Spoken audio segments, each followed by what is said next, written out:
क्या ईरान ने वाकई अमेरिका और इजराइल को जंग के मैदान में हरा दिया है?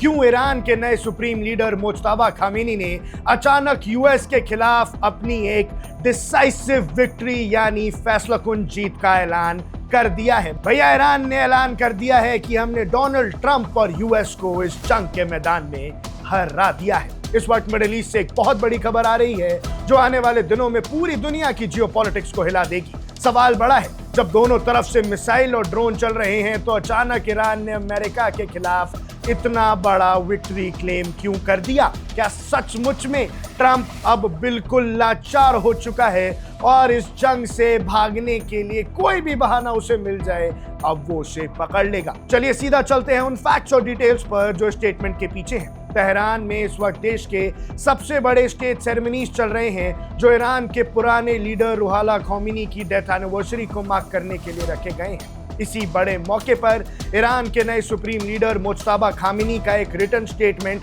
सबके सामने पढ़कर सुनाया गया और स्टेटमेंट में उन्होंने बहुत ही साफ शब्दों में डिक्लेयर कर दिया है कि ईरान ने यूनाइटेड स्टेट्स और इजराइल के खिलाफ एक डिसाइसिव विक्ट्री हासिल कर ली है। मुज्तबा खामेनी का कहना है कि दुश्मन यानी अमेरिका और इजराइल बैटलफील्ड पर पूरी तरह से हार चुके हैं और उनका दावा है कि हमारे फॉरेन एडवर्सरीज अब मैदान जंग में किसी भी तरह की मिलिट्री सक्सेस हासिल नहीं कर सकते और इसी वजह से अब उनको पीछे हटना पड़ा है। लेकिन एक जर्नलिस्ट के तौर पर हमें स्टेटमेंट के अगले फैक्ट को समझना होगा।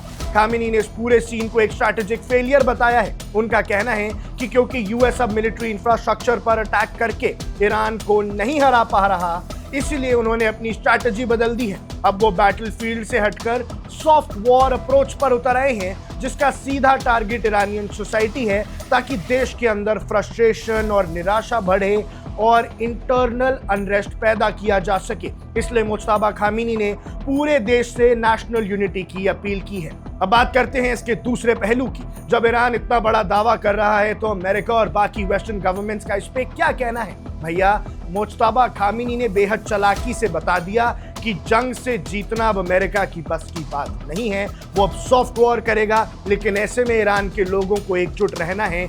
अगर अंदरूनी कोई भी गुस्सा नहीं होता है, अगर अंदर से कोई भी रिवोल्ट नहीं होती है तो ईरान को इस जंग में हराना अब नामुमकिन है। वेस्टर्न गवर्नमेंट ने ईरान के इस पूरे दावे को साफ तौर पर रिजेक्ट और खारिज तो कर दिया है। उनके मुताबिक ये जंग अभी खत्म नहीं हुई है और ये एक बहुत ही वॉलेटाइल कॉन्फ्लिक्ट है जिसका कोई क्लियर स्टेट नहीं है। उनका फैक्ट ये है कि इस पूरी जंग के दौरान खासकर शुरुआती फेजेस में अमेरिका और इजराइल के कोऑर्डिनेटेड स्ट्राइक्स ने ईरान की मिलिट्री कैपेबिलिटीज को हेवी डैमेज किया है। लेकिन सच तो ये है कि ईरान अब भी मिसाइलें छोड़ रहा है। ईरान के पास अब भी ढेरों मिसाइल्स मौजूद हैं और ईरान अब झुकने वाला नहीं है। मुज्तबा खामेनी के इस दावे से पूरी दुनिया में खलबली मच गई है। ट्रंप बौखला चुके हैं। अब उनका अगला कदम क्या होगा? विपक्ष से प्रेशर आ रहा है, दुनिया से प्रेशर आ रहा है और इस सॉफ्ट वॉर की एक कीमत है। ईरान ने स्ट्रेट ऑफ हॉर्मुज पर कब्जा जमा रखा है। यानी दर्शकों, अब ट्रंप बिल्कुल बेबस हो चुके हैं और अब ये देखना होगा कि वो इस बेबसी से कैसे निकलते हैं। ऐसे में आपको क्या लगता है? आपकी क्या राय है? हमें कमेंट सेक्शन में जरूर बताइएगा। अब देख रहे हैं वन इंडिया। मैं हूं आकर्ष कौशल। Download the One India app now.